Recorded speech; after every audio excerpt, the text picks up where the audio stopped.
Salut à tous, j'espère que vous allez tous bien et que vous survivez pendant ces périodes de marché un peu incertains et qui vont dans les deux sens.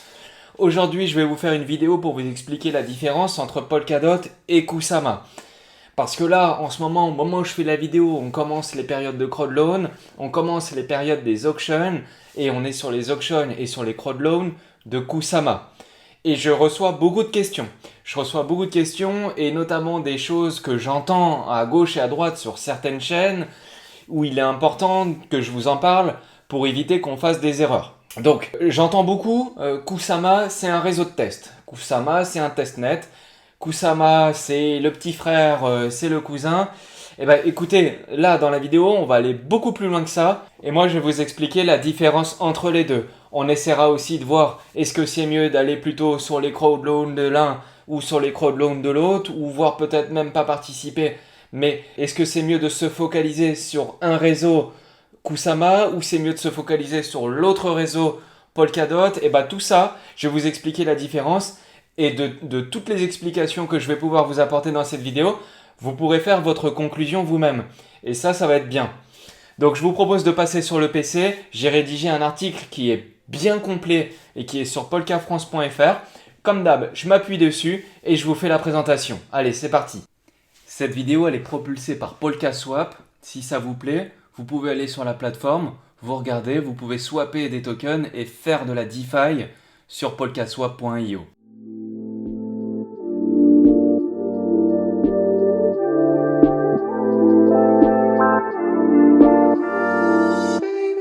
Alors déjà, ce que je voulais vous dire, c'est que je vois au fur et à mesure des vidéos que je poste, je vois que le niveau général de la communauté, il augmente. De ce que j'entends et de ce que je lis, c'est super. Donc déjà, je vous remercie, ça veut dire que le travail qui est fait pour l'instant, je trouve que c'est utile, donc c'est bien, on continue. Donc là, je vous fais en préambule, si vous ne savez pas ce que c'est Polkadot et que vous voyez cette vidéo-là, je vous invite à d'abord regarder la vidéo Polkadot de A à Z pour les débutants. J'ai expliqué de A à Z ce que c'était, pourquoi, comment. Donc le dessin que je vous présente à l'écran, logiquement, pour vous, il est familier. Vous savez ce que c'est, vous voyez la relay chain, vous voyez les parachains, les validateurs, etc. Avec les bridges et tout. Donc tout ça, logiquement, si vous me suivez, vous devez savoir ce que c'est. Sinon, c'est pas trop grave. Ce qu'il faut comprendre là entre Polkadot et Kusama, c'est que ce sont deux blockchains. Ok, Polkadot c'est une blockchain, Kusama c'est aussi une blockchain.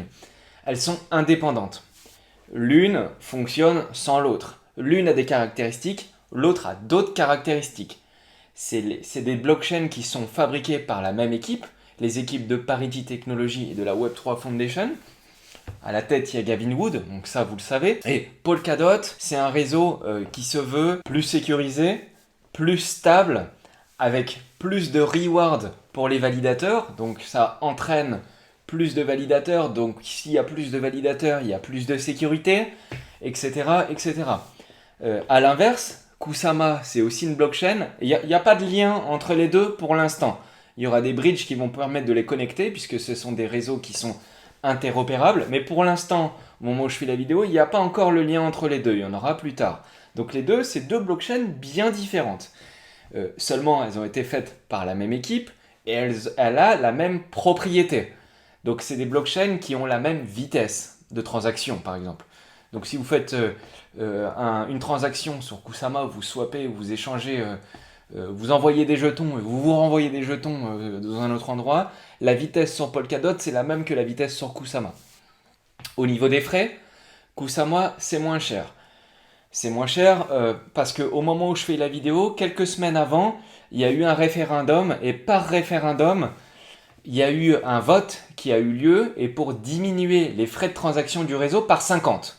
Donc on peut diminuer les frais du réseau juste par un vote et par un référendum. Donc ce référendum-là, il a été fait sur Kusama. Kusama, c'est une blockchain qui a des pouvoirs et qui a des organes de gouvernance et de décision qui sont beaucoup plus rapides sur Kusama que sur Polkadot. Donc la blockchain de Kusama, elle a des potentiels de bouger plus vite que celle de Polkadot. Et ça va, quand je dis plus vite, ça va 4 fois plus vite. Les décisions prises sur Kusama vont 4 fois plus vite que les décisions prises sur Polkadot. C'est normal, c'est volontaire. C'est volontaire parce que sur Polkadot, on veut que les décisions soient prises lentement. Parce que sur Polkadot, à terme, ça sera les gros projets. Et quand je dis gros, c'est-à-dire que ça sera des projets qui auront besoin d'une sécurité spécifique, particulière. Et chez Polkadot, ils appellent ça, entre guillemets, à un niveau bancaire. Donc ça veut dire que il va y avoir des projets qui pourront être très sensibles. Et le réseau Polkadot, il faut qu'il ait un organe de décision assez lent. Donc si vous voulez faire un vote sur Polkadot, mais on en reparlera, ça met un mois. Sur Kusama, c'est 4 fois plus vite. Donc ça, c'est chaque semaine qu'il y a des décisions prises sur Kusama. Sur Polkadot, c'est tous les mois parce que le réseau il a besoin d'une plus grande stabilité vu qu'il y aura des gros projets et aussi des institutionnels. Polkadot a besoin d'être stable et pas de changer tous les quarts d'heure si on peut dire. Par contre, Kusama, là, sur Kusama, c'est pour ça qu'on dit expect chaos, c'est le petit canari que vous voyez à l'écran, parce que Kusama, lui, il change vite. Et il change vite, on peut tester des nouvelles choses sur Kusama qui vont beaucoup plus vite. Par exemple, je vous ai donné un exemple juste avant, il y a 2-3 semaines, donc là au moment où vous regardez la vidéo, ça sera peut-être il y a un mois ou c'était peut-être il y a 2 mois, je ne sais pas quand vous la regarderez, mais sur Kusama, il y a eu une élection, il y a eu une proposition qui a été soumise à la communauté, ils ont dit on vous propose de diminuer les frais de transaction du réseau par 50. Est-ce que vous êtes d'accord? Oui, non. La communauté, donc quand je dis la communauté, c'est vous, c'est moi, c'est tous les gens, toutes les personnes qui ont du KSM stacké dans le réseau et qui choisissent des validateurs. Et c'est ensuite les validateurs qui votent pour ceux qui stackent. Sur Polkadot, c'est le même mécanisme. Sauf que sur Kusama, c'est toutes les semaines. Sur Polkadot, c'est tous les mois. Donc 4 fois plus vite sur Kusama. Donc les frais, ils sont 50 fois. Ils ont été divisés par 50. Donc là, aujourd'hui, quand vous faites une transaction sur Kusama, vous appuyez sur un bouton, ça coûte 1 ou 2 centimes. Donc ça, c'est des frais qui peuvent être changés simplement par référendum. On peut diminuer les frais de transaction du réseau, on peut faire plein de choses. Donc, quand on se fait attaquer par d'autres, entre guillemets, fanboys ou par d'autres blockchains qui nous disent « Ouais, mais ah là là, mais sur Polkadot, c'est 50 centimes la transaction, alors que sur Solana ou la BSC, bah, c'est 5 centimes. » Eh bah d'accord, mais sur Kusama, il y a eu un vote et ils ont divisé les frais par 50. Donc aujourd'hui, c'est 1 ou 2 centimes pour faire une transaction sur Kusama. Et si la communauté le décide, ça sera aussi possible sur Polkadot. Donc Kusama, ce qu'il faut bien comprendre, c'est que c'est une blockchain qui va prendre des décisions plus rapides. Les décisions seront prises par la communauté. C'est la communauté qui décide, y compris sur Polkadot, mais sur Kusama, ça va beaucoup plus vite. Et il y a aussi beaucoup moins de jetons. Donc il faut bien comprendre ça. C'est des blockchains qui sont bien différentes. Kusama, c'est une blockchain. Polkadot, c'est aussi une blockchain. Pour l'instant, il n'y a pas le lien entre les deux. Il y en aura assez rapidement puisque ce sont des blockchains qui sont interopérables. Et vu que c'est des blockchains qui sont interopérables, par nature, leur vocation, c'est de se connecter entre elles. Mais elles vont aussi pouvoir se connecter à l'aide de bridge à d'autres blockchains. Donc ça, je vous l'avais expliqué, vous l'avez compris. Sur Kusama, c'est la même chose. Donc pour continuer dans la présentation de Kusama et de Polkadot, on va commencer par Polkadot. Donc Polkadot, ça, je vous avais tout expliqué dans la vidéo Polkadot de E à Z. Je vous ai expliqué les origines, pourquoi, comment, le logo, pourquoi il y a un petit point rose et tout. Le design de Polkadot, il est inspiré par l'artiste japonaise Yayoi Kusama. Je pense que ça se dit comme ça. Yayoi ou Yayoi. Je suis japonais, Tomo. Je suis fils du soleil levant. Arigato. Je suis japonais. Je suis japonais. Bon, vous le direz quand vous voudrez. En tout cas, le design, il a été inspiré de cette artiste japonaise. Par contre, sur Kusama, et là, vous vous demandez tous pourquoi il y a un petit canari, pourquoi il y a un oiseau, pourquoi Kusama, pourquoi Expect Chaos, pourquoi on dit tout ça. Et bien, je vais vous l'expliquer. Alors, pourquoi il y a un canari sur Kusama? En fait, c'est une référence lointaine. Au 19e siècle, il y avait des mineurs, donc là aujourd'hui vous pouvez miner du BTC avec des machines. Sur le réseau Kusama et sur Polkadot, vous devez le savoir si vous avez vu ma vidéo Polkadot de A à Z, c'est des réseaux qui fonctionnent en NPOS. POS, Proof of Stake. Nominated Proof of Stake. Donc c'est des réseaux qui valident les transactions et qui créent des blocs en mettant en contrepartie des KSM pour Kusama et en contrepartie du DOT pour Polkadot. Et c'est les DOT qui sont gérés par des validateurs qui valident les transactions et qui créent des blocs. Et les blocs sont enregistrés dans le registre, etc. Donc Kusama, comme je l'avais dit avant, l'organe des décisions sur Kusama, elle est 4 fois plus rapide que sur Polkadot. C'est aussi pour ça que Kusama elle va être plus souple, plus flexible, plus rapide et moins cher. Ok, donc là, il y a beaucoup d'avantages hein, d'utiliser Kusama.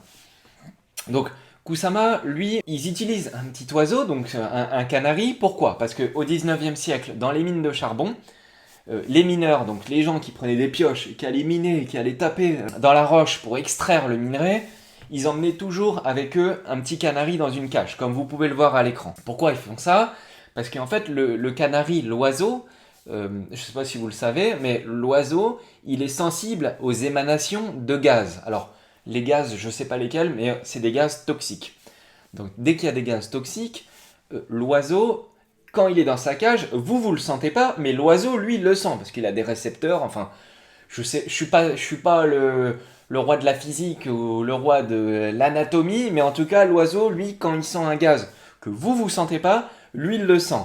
Et quand il sent un gaz, évidemment, comme toute personne sensée, dès qu'il y a un danger, il s'excite.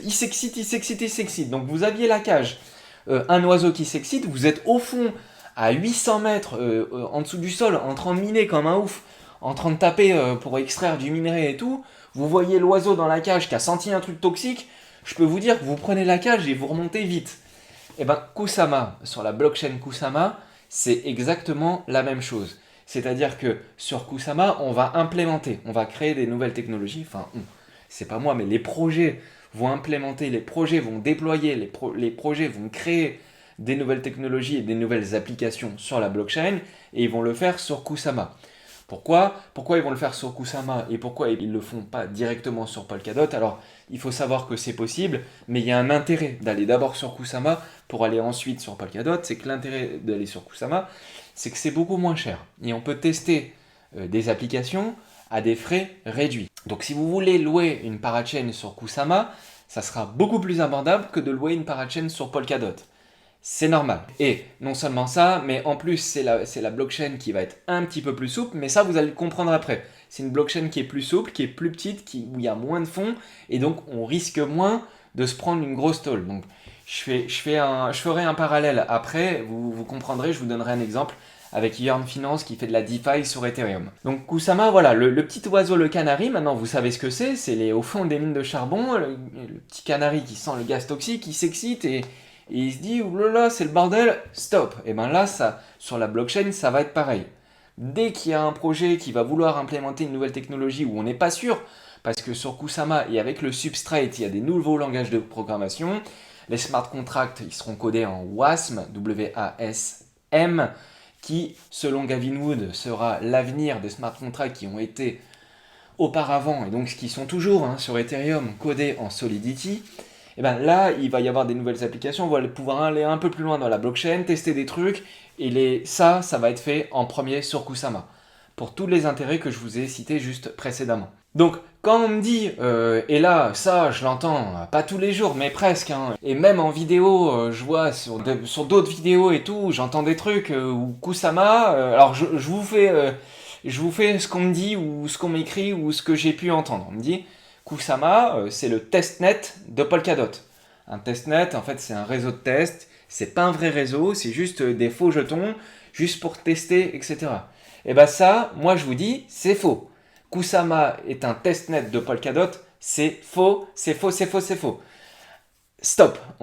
Ça, c'est limite, c'est de la calomnie, puisque je vais vous dire, un testnet sur Polkadot, il y en a déjà un. Alors, comme je vous disais, les deux réseaux, ils ont les mêmes caractéristiques au niveau du code.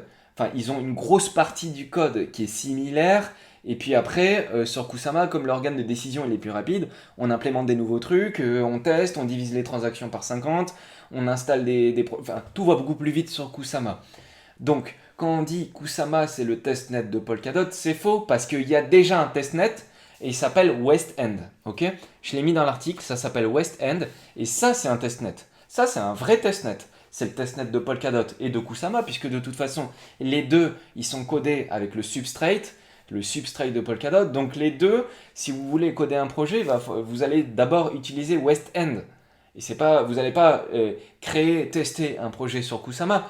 Vous déployez un projet qui est déjà prêt, vous le déployez sur Kusama pour faire une nouvelle technologie, etc. D'accord. Par contre, s'il y a des codeurs et il y a des personnes qui veulent coder, ils le font sur West End. Donc Kusama, quand on me dit que Kusama est un testnet de Polkadot, c'est faux. Il faut bien comprendre ça, ok? Après, il y a un deuxième testnet, c'est le testnet des parachains, ok? Mais là, c'est encore différent parce que Kusama et Polkadot, ils ont leur relay chain, et puis après, par-dessus, vous avez compris le principe, hein, par-dessus, au-dessus, seront reliés les parachains qui seront eux-mêmes des blockchains. Donc en fait, ça sera la blockchain de la blockchain qui se connecte à la relay chain, donc la parachain se connecte à la relay chain. Et là, pour ça, il y a aussi un testnet. Le testnet, il s'appelle Rococo. Rococo, c'est un testnet qui teste les parachains. Donc, quand on dit Kusama, c'est le testnet de Polkadot, c'est faux, puisqu'il y a West End qui permet d'implémenter les projets avec un faucet. Un faucet, c'est ce qui permet d'avoir des faux jetons.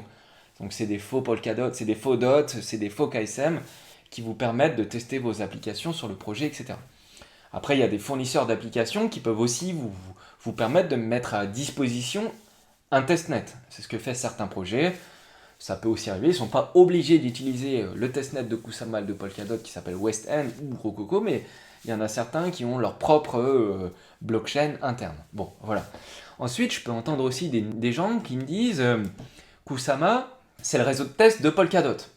Alors là, déjà, on se rapproche un peu plus de la vérité, mais c'est partiellement vrai. C'est encore trop réducteur. C'est-à-dire que si on dit Kusama, c'est un réseau de test de Polkadot, c'est-à-dire qu'on teste un projet sur Kusama et après, on va l'implémenter sur Polkadot. Alors, on peut le faire, c'est vrai, mais c'est pas le cœur du sujet. Enfin, c'est en partie vrai, mais il n'y a pas que ça. C'est ça que j'essaye de vous expliquer là dans cette vidéo, puisqu'il y aura des projets qui n'auront pas besoin d'avoir une blockchain qui permettra d'avoir une stabilité à la hauteur de transaction d'une banque, donc avec la sécurité d'une banque. C'est Polkadot qui explique ça comme ça, donc une sécurité à la hauteur d'une banque.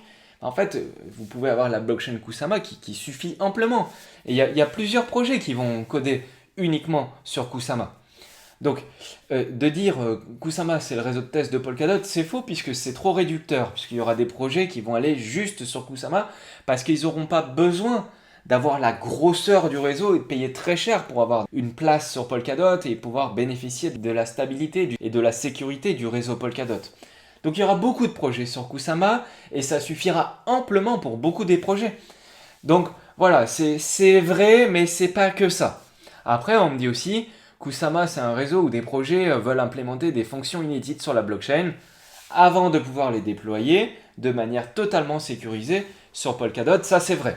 Ça c'est vrai, on peut le dire. Alors comme je vous disais juste avant, le Polkadot et Kusama, ils ont des points communs. Ils ont même énormément de points communs puisque le socle, le cœur du code, c'est le même.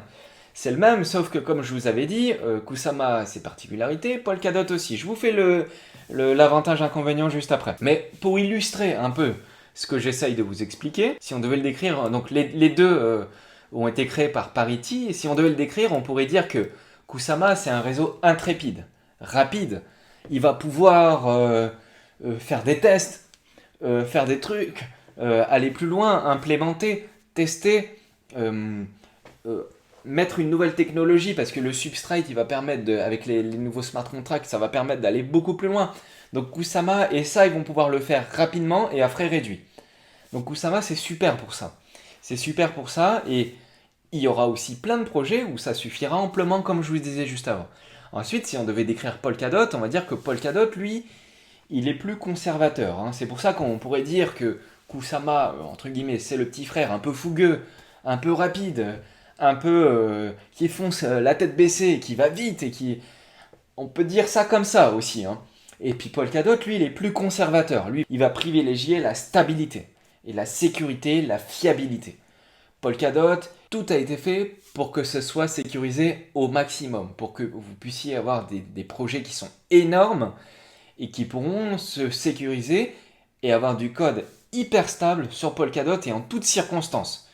Si je devais faire une comparaison entre les deux, on pourrait dire, imaginez, demain, je sais pas, j'invente là, vous allez à 45 000 personnes qui cliquent en même temps sur le site polkafrance.fr et qui appuient sur F5, au bout d'un moment, vous allez me faire cracher le site.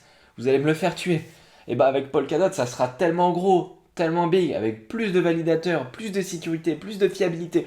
Et ben Polkadot, il pourra supporter des flux qui sont absolument énormes. Et donc ça, c'est important de le comprendre. Kusama, ils vont aussi pouvoir avoir des flux qui sont énormes puisque le code c'est le même. Mais avec Kusama, on va pouvoir être plus modelable. On va pouvoir aller tester les configurations. Vous avez un projet où vous allez pouvoir récolter des centaines de millions, voire des milliards. Admettons, je vous donne un exemple, la DeFi. La DeFi sur Polkadot, où il y a des milliards de dollars en jeu qui sont stockés sur un réseau. Là, vous n'avez pas le droit à l'erreur. Et donc, en fait, quand vous aviez sur Ethereum, vous aviez André Cronje qui avait créé Yearn Finance, donc le YFI. Il avait dit, moi, je crée mon projet, mais mon projet, c'est juste un test. Donc, vous pouvez l'utiliser comme vous voulez, mais mon projet, c'est juste un test. Donc, à vous de voir si le projet Yearn Finance, c'est pas moi qui le dis, hein, c'était André Cronje. Il disait donc, à vous de voir si mon projet, il vous plaît d'y faire confiance. Mais en tout cas, moi, je fais mes tests. Et je fais mes tests, je les fais sur Ethereum. Et bien en fait, sur Polkadot, vous pourrez pas avoir ça. Il fera ses tests. S'il voudra, André Cronje, il voudra faire une grosse DeFi, il pourra la faire sur Kusama, parce que il est quand même c'est quand même un précurseur. Il a quand même fait des super choses, les Volt, etc. C'est la base, il a popularisé ça à fond, hein, André Cronje, avec le Yearn, avec tout ça. Il a fait des super bons projets. Et donc, il aurait pu le faire sur Kusama et créer des nouvelles applications comme ça révolutionnaires. Et puis le jour où c'est fiable et qu'il a des gros taux de rendement et que ça marche et que tout le monde veut y aller par milliards de milliards de milliards, et ben là, ils peuvent se mettre sur Polkadot. Et Polkadot, il y a la fiabilité, la sécurité, la stabilité. Et c'est fait pour ça. Donc voilà la grosse différence entre les deux. J'espère que c'est un peu plus clair pour vous. Si je devais aller un petit peu plus loin entre la différence entre Polkadot et sur Kusama, vous pouvez imaginer ça comme des bateaux. Kusama, c'est un petit bateau, mais qui fonce, qui bombarde. Il va à fond, il peut tourner, il glisse, limite, le bateau il peut se retrouver sur le sable tellement qu'il va vite. Puis Polkadot, on va dire que c'est plutôt un gros bateau, un gros navire de croisière, où là c'est stable, là il ne va pas y avoir des vagues de ouf. Vous allez être bien stable, positionné dans votre bateau, tout confort, sécurité. Alors évidemment, on va pas parler du Titanic, hein, mais en gros c'est le gros bateau qui est sécurisé, il y a tout dedans, vous êtes bien et tout. Alors que sur Kusama, vous voyez là à droite de l'écran, vous êtes sur le bateau, ok vous allez aller vite, vous allez arriver avant le gros bateau, mais par contre vous pouvez avoir mal aux fesses avec les vagues qui tombent. Donc voilà, on va dire, si vous devez imager un peu les deux projets, les deux blockchains, vous pourrez les voir un peu comme ça. Vous pourrez les voir un peu comme ça, où la stabilité, ça reflète tout ça, et que Kusama va pouvoir explorer des terres un peu inconnues et aller plus loin dans le développement des projets, avant d'institutionnaliser les projets, on va dire ça comme ça. Après, il faut savoir que par contre, sur les deux réseaux partagent également les mêmes innovations. Donc le modèle de gouvernance dans le réseau, c'est le même, hein, quand je vous en avais parlé au début, mais sur Polkadot, c'est le même que sur Kusama. Sauf qu'il y a une différence de vitesse sur les prises de décision. Par contre, les deux blockchains, elles peuvent supporter des mises à niveau. Donc le code, il est nouveau, il a été créé pour s'améliorer avec le temps. Donc là, les forks, ça ne doit pas exister sur Kusama ou sur Polkadot, ça ne doit pas exister, ça n'existera pas. Pourquoi? Parce que le code il est évolutif, on peut faire des mises à jour, des mises à niveau, etc. Puis ensuite, ces blockchains-là, mais si vous avez regardé ma vidéo Polkadot de A à Z, vous le savez, mais ces blockchains-là, elles peuvent transmettre des données entre elles, entre les parachains et entre les autres blockchains des autres projets d'autres blockchains. Donc ça, c'est des réseaux qui sont évolutifs, interopérables et très puissants. Et avec un nouveau code qui va permettre d'aller plus loin dans le développement des projets. J'espère que c'est clair pour vous, hein. Tous les systèmes de gouvernance, ça je vous l'avais expliqué. En gros, je vous avais expliqué que sur Kusama, j'avais dit une semaine, donc c'est 8 jours. En gros, il faut 8 jours pour promulguer un référendum et le même laps de temps pour l'appliquer. Donc au moment où il y a un vote qui est établi et qui est validé, les développeurs donc de chez Parity, ils ont 8 jours pour l'implémenter et déployer le code. Sur Polkadot, le système c'est exactement le même, mais sauf que le système, il va faire en sorte que il y aura un mois pour voter et un mois pour déployer le code. Donc c'est beaucoup plus long, beaucoup plus lent, beaucoup plus stable. Et donc à terme, tout ça, c'est la communauté qui va décider. Donc si on devait dire les avantages et les inconvénients, donc ça c'est cette infographie, je l'ai prise sur le site officiel de Polkadot, hein, polkadot.network. Donc maintenant vous avez compris. Donc si je vais faire que de relire, mais logiquement de tout ce que j'ai dit, voilà, ça va être juste finalement un résumé puisque je vous ai déjà tout expliqué. Donc les bénéfices de Polkadot, c'est la stabilité, c'est la sécurité, donc haute stabilité, haute sécurité, un mode de gouvernance et de mise à niveau plus conservateur, donc plus lent, plus conservateur. On va pas s'amuser à changer tout le code sur Polkadot, puisque les développeurs, une fois qu'ils sont sur Polkadot, Polkadot c'est le réseau qui est stable. Donc si on s'amuse à changer tout le code, ça pourra pas aller. Par contre, sur Kusama, les bénéfices, ils sont différents. Donc, c'est que sur Kusama, vous avez une faible barrière à l'entrée pour déployer sur une parachain. Donc, c'est ce que je vous disais avant, ce sera beaucoup moins cher. Donc, vous pouvez aussi, il va y avoir des bonds, du bonding différents qui seront inférieurs sur Kusama que sur Polkadot pour les validateurs et pour les parachains. Alors ça, vous voyez, ça a déjà commencé à changer. Ça, comme je vous dis, ça dépend au moment où vous regardez la vidéo, mais il y avait un vote. Avant, je ne sais pas si vous vous souvenez, pour les plus anciens, si vous stackez vos dots sur Polkadot, avant il y avait un minimum. Il fallait 200 dots ou 300 dots, ça dépendait de l'activité du réseau. Il y a eu un nouveau vote et ça a été annulé. Donc maintenant, il ne faut plus 200 ou 300 ou 400 dots minimum pour stacker. Ça a été mis à 1 dot minimum. Donc vous voyez, tout ça, ça a évolué au fur et à mesure du temps. Mais sur Polkadot, ça va évoluer lentement. Et sur Kusama, ça va évoluer très vite. Donc c'est pour ça qu'il faut s'y intéresser. Si vous avez mis des fonds en stacking sur Kusama ou si vous avez mis des fonds en stacking sur Polkadot, il faut s'intéresser à ce qui se passe. Parce que ça peut avoir un impact sur votre rentabilité et ça peut avoir un impact sur les décisions du réseau et de ce qui peut se passer. Et donc c'est aussi pour ça que là ils vous disent long bond, low bond requirement. Excusez-moi pour mon anglais, je vous promets que je vais vous m'améliorer. Mais en gros sur Kusama, quand vous stackez du KSM et que vous voulez unstacker, donc pour unstacker, c'est 8 jours. Okay. Par contre, si vous stackez du DOT sur la blockchain sur Polkadot, pour unstacker, c'est 30 jours. Donc vous voyez là, c'est toujours 4 fois plus rapide entre les deux. Avant, il y avait avant, il y avait 200 ou 300 dots mini. Maintenant, c'est descendu à 1 dot mini. Sur Kusama, pareil, il n'y a pas de mini. Tout ça, ça a été descendu. Maintenant, on peut avoir un minimum très faible. Par contre, il y a toujours le délai qui, lui, est toujours le même. Pourquoi il y a ça? Pourquoi il y a un délai? Pourquoi il y a un délai de 30 jours sur Polkadot? Parce que sur Polkadot, comme je vous disais, on a besoin d'avoir un réseau qui est stable. Donc, si tout le monde se met à unbounder, donc enlever ces dots du réseau, et ben les dots qui sont mis en stacking, ils peuvent plus valider les transactions puisque vous les avez enlevés. Donc moins il y a de dots en validation dans le réseau, et moins le réseau sera sécurisé. C'est pour ça qu'ils vous mettent une pénalité, ils vous mettent un blocage pendant 30 jours, parce que comme ça, si vous voulez les unstacker, vous allez y réfléchir à 2 fois. Parce que dans 30 jours, vous ne savez pas ce qui va se passer. Et surtout, sur Polkadot, eux, ils ont le temps de voir venir les choses. S'ils voient, quand je dis ils, c'est les développeurs de la blockchain. Donc là, en l'occurrence, c'est Parity qui fait ça, mais à terme, ça pourra être d'autres personnes. Donc eux, ils vont voir s'il y a trop de dots qui sont mis en unbounding, donc qui sont enlevés du réseau. Ils vont se dire, oula, là ça sent mauvais, la sécurité du réseau, elle est mise en cause.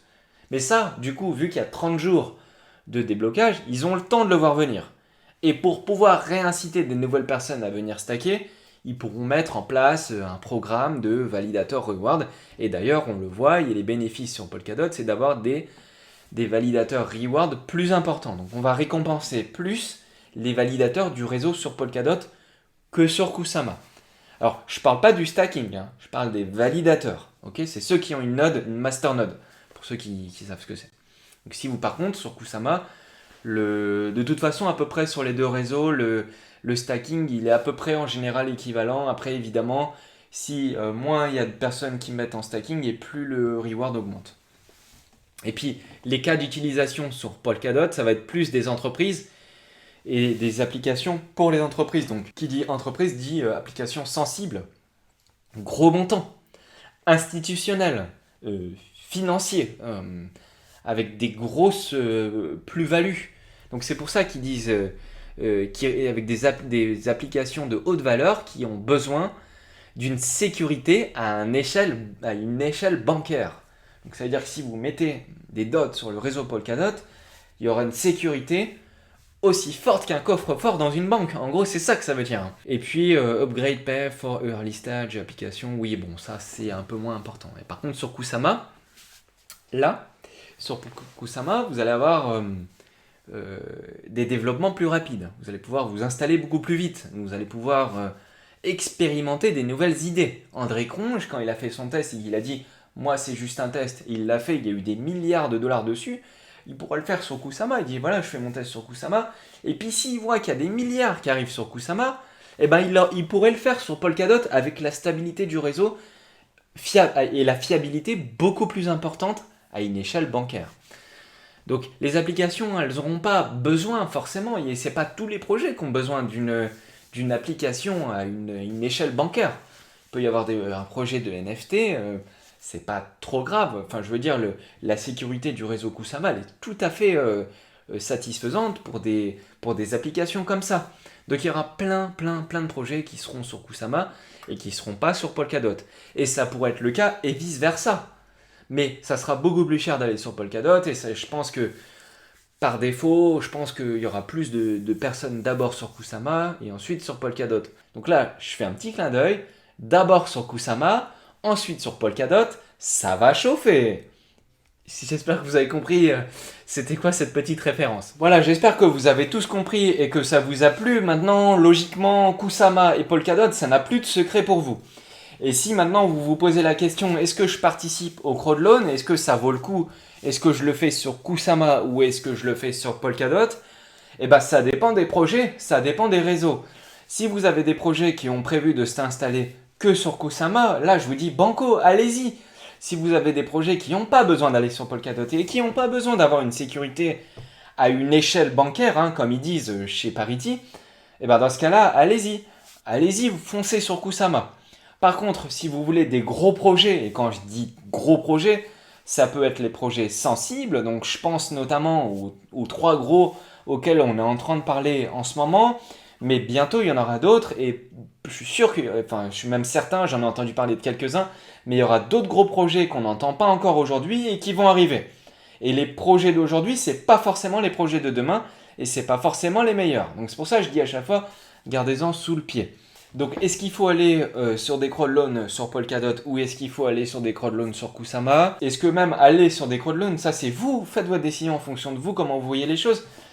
Moi, j'essaye de faire un peu des trois, un peu de tout. Enfin, des trois, c'est-à-dire crowdloan, pas crowdloan, Kusama et Polkadot. Ah, par contre, donc, si vous voulez le faire sur Polkadot, notez bien que ça sera surtout les gros projets qui iront sur Polkadot. Et quand je dis gros projets, là, ceux auxquels on parle actuellement, c'est Akala, Moonbeam et Plasm. C'est les 3 gros, donc les 2 gros projets de smart contract et la grosse DeFi qui arrive Akala sur Polkadot. Ensuite, il y en aura plein d'autres.